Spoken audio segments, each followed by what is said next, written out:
gets a cancer diagnosis, it can be overwhelming, terrifying, and paralyzing. They choose the best doctor, the most effective treatment, then they begin. And who do they see every time they come into the hospital? Oncology nurses. As we continue our week highlighting the critical care nurses provide, we head to the infusion floor at University of Chicago Medicine.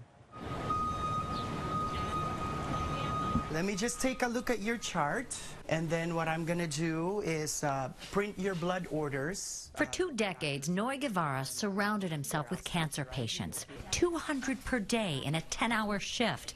Sound exhausting? Not for this dedicated RN. Let me take a look for that vein, okay, friend? I can honestly say that I can't imagine doing anything else. What he does would astound you. Greeting patients, starting IVs, drawing blood, managing infusions, and navigating care. On the day we were there, patient number 1 barely had a vein capable of getting a blood sample. With patience and a smile, Noy worked and soothed at the same time. You're also going to have CT today, I've noticed. So after your treatment, tell them not to remove your IV so that they don't have to stick you again, okay?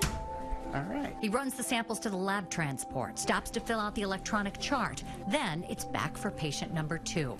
A complicated case. Chris Sperry comes in every 2 weeks. This patient is receiving maintenance chemotherapy for his cancer.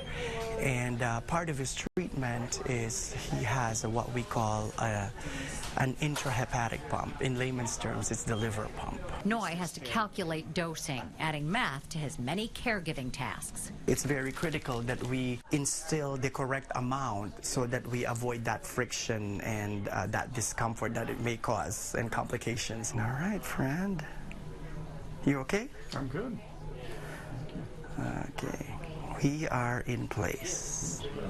That's it. While this medical situation is very different from the last, one thing remains the same. Noy calls his patients friend. It does make a big difference. I think people would be surprised how just a familiar face, a friendly smile, someone who inquires a little bit about how you're doing beyond just the straight medical questions, those little kindnesses make a huge difference. And, you know, Noy's been a big part of that for me, and I've certainly appreciated it, and I think have benefited from it from a health standpoint as well. As colon cancer spread to his lungs and liver, visits here are Chris's future. He's thankful for the special care. That's very nice to have that personal touch as well as great professionalism.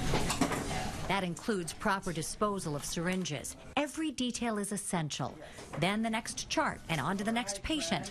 Never mundane, Noy says his work is a gift. A lot of these patients, when they come here, especially on their first treatment, they're overwhelmed. They are just scared to death. And I think part of our job as nurses is to make them feel comfortable. I remember my dad was a physician, and he would always tell me, you have to add humor at your job. My mom used to tell me that too, and it really helps. It's about the trust, you know, and if you think about it, they entrust their lives to us because we're the ones doing it. Doing the procedures, giving the chemotherapy, managing their side effects, reviewing lab results. When they tell me that, no, you love your job, don't you? You know, that's just so amazing, such an amazing feeling because you're not even doing anything extra. You're just doing your normal work, but they see that in you. And for me, that's so, it's very rewarding.